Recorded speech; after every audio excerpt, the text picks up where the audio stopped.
Imagine running a store where you hold almost 600 sales in 1 year. Not 6, not 60, 590. More promotional events than there are days in the year. That was the world Ron Johnson walked into when he became CEO of JCPenney.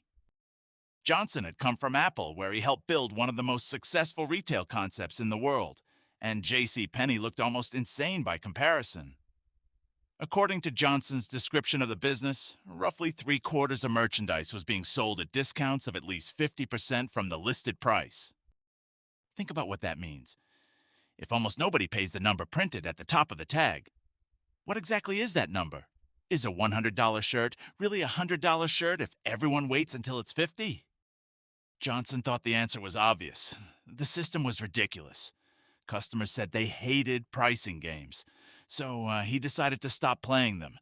He dramatically reduced the promotional calendar, lowered everyday prices, cut back coupons, replaced the constant sale, sale, sale environment with something JCPenney called fair and square.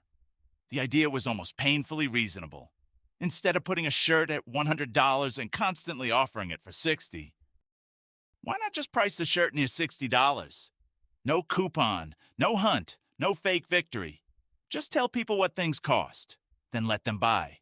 Within a year, JCPenney's comparable store sales had fallen more than 25%.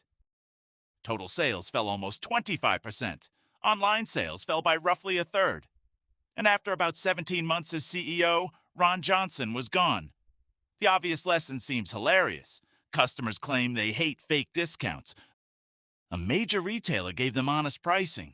They hated that even more, but that's not actually the most interesting thing that happened, because Johnson misunderstood what the old pricing system was doing. He thought he was removing a trick. But part of what he removed was a machine designed to solve one of the oldest problems in business. How do you charge two people different prices for the same thing when you don't know how much either one is willing to pay? Imagine two customers standing in front of the same jacket. Customer A loves it. She needs it today. She would happily pay $120. Customer B likes the jacket too, but she will never pay $120. Her limit is $70. Set the price at $120 and you make maximum money from customer A. But customer B walks away. Set the price at $70 and you make the sale to both. But you've just given customer A $50 discount she never needed. The problem is that the store usually can't look at two strangers and magically know their maximum willingness to pay. So retailers discovered something clever. Don't identify the customers. Make the customers identify themselves. Put the jacket at $120, then create a path to $70. But make that path require something. Wait for the sale. Clip the coupon. Join the mailing list. Download the app. Remember the promotional weekend. Enter the code. Use the loyalty card. Come back next Thursday. The person who strongly cares about saving $50 will tolerate the friction. The person who values convenience more highly might not. Nobody at the store has to ask, which one of you is price sensitive? The customers reveal it through their behavior. In economics, this belongs to the world of price discrimination. Different customers end up paying different effective prices based on their willingness to jump through the conditions attached to the discount. The coupon isn't merely generosity, it's a sorting device.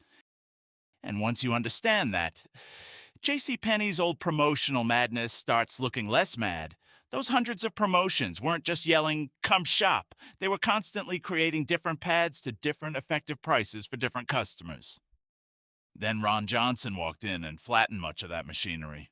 One simpler price. Sounds fair. But think about what happens economically. The bargain hunter who previously waited until a $120 jacket fell to $70 may look at the new everyday price and think, "Well, where's my deal?" Meanwhile, the customer who might have paid $120 now receives the lower price automatically. The retailer has potentially given away margin to someone who wasn't demanding a discount, while making the most price-sensitive customer feel like something has been taken away. Johnson wasn't simply changing numbers on price tags, he was changing how customers sorted themselves. And then he removed something else. The game. Because a discount does two jobs at once. One is economic, the other is psychological. Suppose you see $40. That's information. Now, suppose you see was 80. Now 40. That's a story.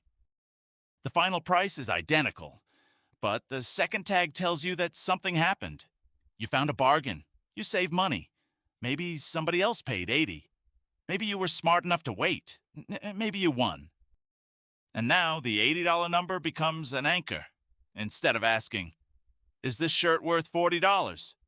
Your brain gets invited to ask, am I getting $80 a shirt for only 40? That's a very different question. JCPenney had spent years teaching customers how to play this game. Coupons arrived. Sales happened constantly. Prices moved. The smart shopper learned not to accept the first number. Then Johnson arrived and effectively said, stop hunting. We've already lowered it, and discovered that taking the hunt away could also take away part of the reward. Imagine a casino where management decides the flashing lights, bells, and celebrations are manipulative. So they remove all of them. The odds stay exactly the same. The payouts stay exactly the same. Only now every win happens silently under fluorescent lights. Economically, perhaps nothing important changed. Experientially, everything did. The theater was part of the product. At JCPenney, the discount was part of the product too. But there is an important complication. The internet loves telling this story as though Johnson changed one pricing policy and immediately destroyed JCPenney. Reality is messier. He was changing far more than coupons. Marketing changed. Merchandising changed. Brands changed. Store concepts were being redesigned. The company was attempting a sweeping transformation while its existing customers were expected to come along for the ride. So we cannot look at a 25% sales decline and claim that every lost dollar was caused by fair and square pricing. But Johnson made another decision that magnified the risk. Instead of carefully proving his theory in a small group of stores first and expanding only after it worked, the transformation was pushed broadly across the chain. The company wasn't merely experimenting with an idea. It was betting the business on it. And that's where this becomes a lesson much bigger than JCPenney.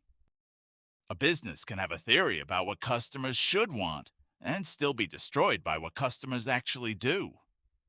People said they hated constant promotions. Johnson believed them. But behavior revealed something more complicated. Customers might hate the game while still loving to win it. And eventually, JCPenney reversed course. Sales came back. Coupons came back. Promotional pricing came back, which produced one of the greatest ironies in this entire story. Years after Johnson tried to move away from the promotional system, JCPenney would face lawsuits alleging that some of its reference prices created misleading or illusory discounts. In one major false advertising case, JCPenney ultimately agreed to make $50 million available to settle claims, alleging that advertised original prices made discounts appear larger than they really were. And years later, other proposed class actions would make similar allegations about false reference pricing.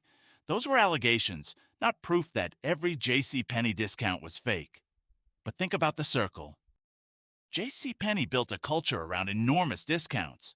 Ron Johnson looked at it and essentially said, these prices don't make sense. Let's stop doing this. Customers rejected the new model. JCPenney brought promotions back. And the promotional practices later became the subject of allegations that the original prices weren't meaningful enough to justify the discounts being advertised. The very theater Johnson tried to remove was something customers missed enough that the company brought it back. And this is where the ledger gets uncomfortable. It's easy to blame stores for manipulating shoppers. Sometimes they absolutely deserve the criticism. But promotional pricing survives partly because it solves problems for both sides. The retailer can charge different effective prices to customers with different levels of price sensitivity. The bargain hunter gets a lower price in exchange for waiting, searching, or meeting some condition. The convenience-oriented customer pays more to avoid that effort. And everybody gets to feel as though the price they paid makes sense for them. The system can become manipulative. It can become confusing. And reference prices can cross legal lines if they're deceptive, but simply replacing all of it with one supposedly honest number does not necessarily make customers happier or make the business more profitable. Because shoppers aren't purchasing only objects, they're purchasing comparisons. $100 becoming 60 feels different from $60 simply being 60, even when the same amount leaves your bank account. So the next time you see was $150, now 79. Don't immediately ask, how much am I saving? Ask, what is this discount trying to make me reveal? Would I still buy this if the tag simply said $79? And what did I have to do to get this price that someone else didn't?